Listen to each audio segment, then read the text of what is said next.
Afinal de contas, a grande dificuldade desse fenômeno é que não existe uma verdade objetiva segundo a qual a gente consiga pegar um post, outro post e dizer isso aqui, todo mundo concorda que é fake news e esse outro todo mundo concorda que não é.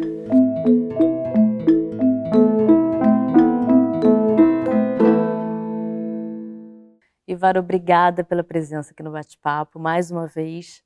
Eu que agradeço, Mariana, é sempre um prazer. Que bom. Bom, Ivar, que alternativas a gente pode ter para reduzir as fake news sem interferir na liberdade de expressão, principalmente nesse ano, por exemplo, que é um ano de eleições municipais?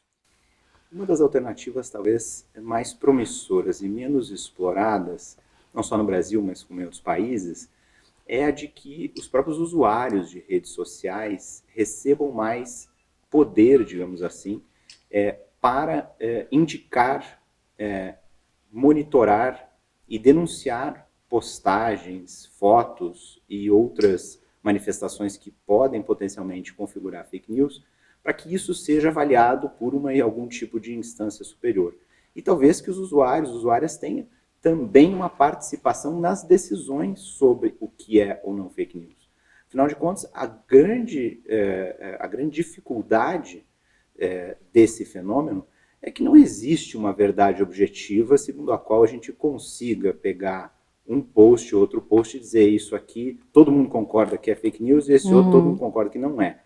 O problema é que as pessoas discordam e não existe verdade real. Então, seria especialmente útil e muito mais democrático que, ao invés de concentrar as decisões sobre o que é um post que é aceito, o que é um post que é considerado não aceito, ilegítimo ou até ilegal, por configurar fake news, que ao invés de concentrar essas decisões, que a gente abrisse um pouco mais e deixasse que mais pessoas da população contribuíssem para essas decisões. Perfeito. Agora, o CTS, que é o Centro de Tecnologia e Sociedade da FGV Direito Rio, está trabalhando em um projeto de moderação de conteúdo. Foram realizadas dezenas de entrevistas com membros do Judiciário, do Executivo, do Legislativo, empresas, imprensa. E a gente queria saber qual é a finalidade desse projeto.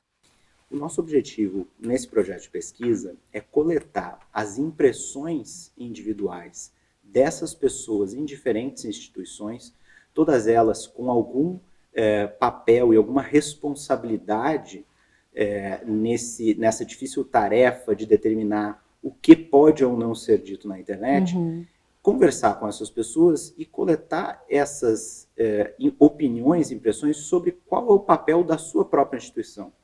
Então a gente quer ouvir, como de fato ouviu, um ministro de um tribunal superior, o que ele entende que o tribunal deve fazer sobre isso, o que ele entende que é o papel do tribunal e o que ele entende que não é papel do judiciário ou do tribunal, mas é papel do legislativo. Ouvir uma deputada federal e entender o que ela acha que não, isso sim o judiciário deveria estar fazendo, ou isso sim as empresas deveriam estar fazendo.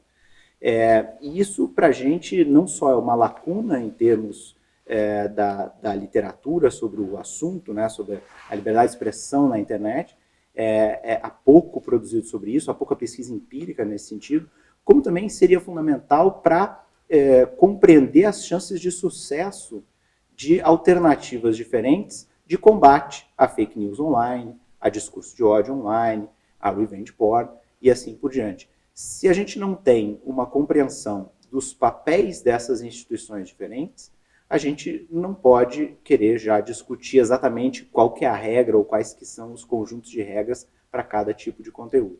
No que avançamos desde as últimas eleições na proteção de dados para restringir as fake news? Desde as últimas eleições, acredito que talvez o principal avanço no Brasil tenha sido em conscientização.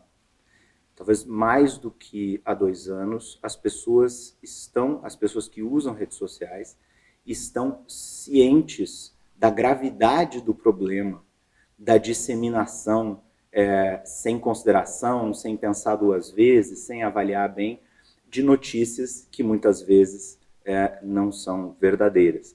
Então, o simples fato de a população hoje já ter uma noção melhor da gravidade do problema, para mim, já é um avanço. Em termos de reações ou respostas, seja legislativas, seja do judiciário, seja mesmo das plataformas, Acredito que houve sim um avanço por parte de algumas empresas de tecnologia de encontrar algumas saídas, algumas ferramentas que venham a contribuir para a gente conseguir diminuir um pouco a circulação desse tipo de material, mas do legislativo e do judiciário, do poder executivo, acho que tivemos pouco nesses últimos 2 anos. Em agosto entra em vigor a Lei de Proteção de Dados Pessoais. No que ela deve impactar na restrição das fake news? Nós sabemos que um dos elementos desse fenômeno das fake news é justamente que organizações, inclusive com fins lucrativos, sejam elas clandestinas ou não, utilizam grandes bases de dados para direcionar e para melhor disseminar conteúdos que a maioria das pessoas entende que constitui fake news. Então, na medida em que nós tenhamos proteções mais adequadas e um pouco mais rígidas do acesso, da disseminação, do armazenamento, do processamento e do compartilhamento de dados pessoais, nós podemos imaginar que talvez isso reduza um pouco a capacidade dessas instituições de disseminar isso de maneira quase individualizada. Ótimo, então, Ivar. Muito obrigada pela sua presença aqui no bate-papo. Muito obrigado.